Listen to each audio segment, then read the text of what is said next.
Allez, c'est parti, on se lance dans le netlinking. Beaucoup de gens pensent que c'est une simple course pour avoir le plus de liens possible. Mais en réalité, c'est beaucoup plus fin, beaucoup plus stratégique que ça. C'est vraiment la méthode pour se construire une véritable autorité en ligne et bien sûr pour être visible.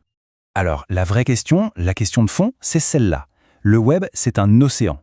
Comment un site, au milieu de tout ça, peut-il arriver à se démarquer, à inspirer confiance et à montrer qu'il est pertinent? Eh bien, la réponse est au cœur de notre sujet. Là voilà la réponse, les backlinks. Il faut vraiment les voir comme des votes de confiance. Cette analogie est parfaite.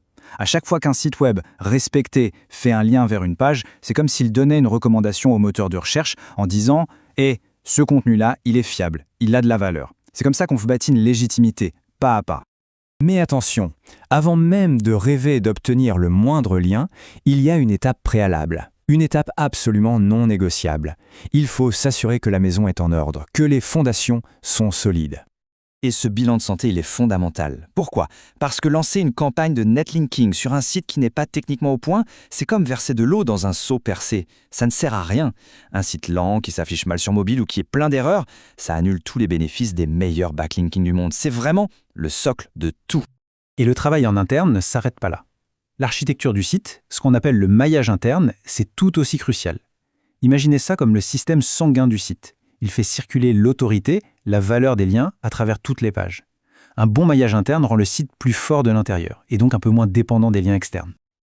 Ok, les fondations sont en place. Maintenant, on attaque le cœur du réacteur. Qu'est-ce qui fait un bon lien? Et, tout aussi important, comment est-ce qu'on le différencie d'un mauvais lien, voire d'un lien toxique? Alors, mettons tout de suite les choses au clair. L'époque où l'on accumulait des centaines de liens sans se poser de questions sur leur qualité, c'est fini, totalement révolu. Aujourd'hui, les algorithmes des moteurs de recherche sont bien plus malins. C'est la qualité qui prime et rien d'autre. Ce tableau résume parfaitement la situation. D'un côté, le lien de valeur. Il vient d'un site qui a de l'autorité, qui parle du même sujet et il est placé logiquement dans le corps du texte. De l'autre, le lien de faible valeur, voire toxique. Il vient d'un site inconnu, hors sujet, et il est perdu au milieu de dizaines d'autres dans un pied de page. Les moteurs de recherche voient très bien la différence. C'est artificiel. Au mieux, c'est inutile. Au pire, ça peut pénaliser. Et là, c'est la liste de ce qu'il faut fuir comme la peste. Les fameux PBN, ces réseaux de sites créés juste pour fabriquer des liens, les commentaires spammy, ou le fait de répéter en boucle le même mot-clé dans le texte du lien. Tout ça, pour les moteurs de recherche, ce sont des gros drapeaux rouges qui clignotent et qui crient « manipulation ». Et ça peut coûter très cher. Bon, on sait maintenant ce qu'est un bon lien et ce qu'il faut éviter. La question à 1 million, c'est comment fait-on pour obtenir ces fameux liens de qualité? Voyons un peu les méthodes qui marchent vraiment. Premier principe à retenir, il n'existe pas de solution magique, de recette miracle. La clé, c'est la diversification. En combinant plusieurs techniques, on construit un profil de lien qui a l'air naturel et c'est ça qui le rend robuste et efficace sur le long terme. La première technique, et sans doute la plus classe, c'est le link baiting. On pourrait traduire ça par la pêche aux liens.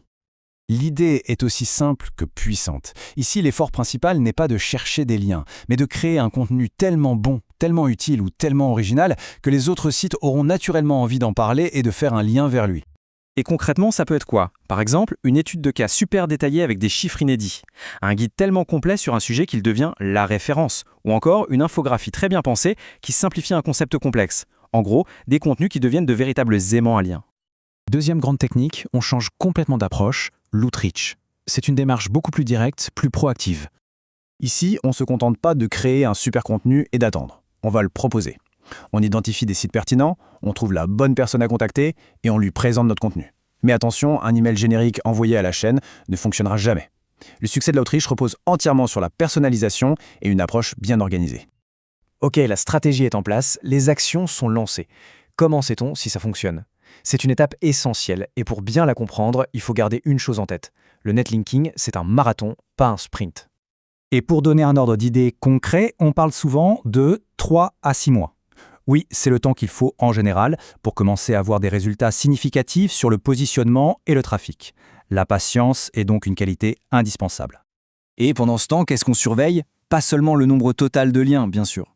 On regarde surtout le nombre de sites différents qui nous envoient des liens. On analyse leur qualité, leur autorité, on regarde aussi la variété des textes d'encre utilisés et on s'assure que les liens ne pointent pas tous vers la page d'accueil. C'est tout cet ensemble qui donne une vision précise de la santé du profil de lien. Finalement, S'il n'y a qu'une seule chose à retenir, c'est bien ça.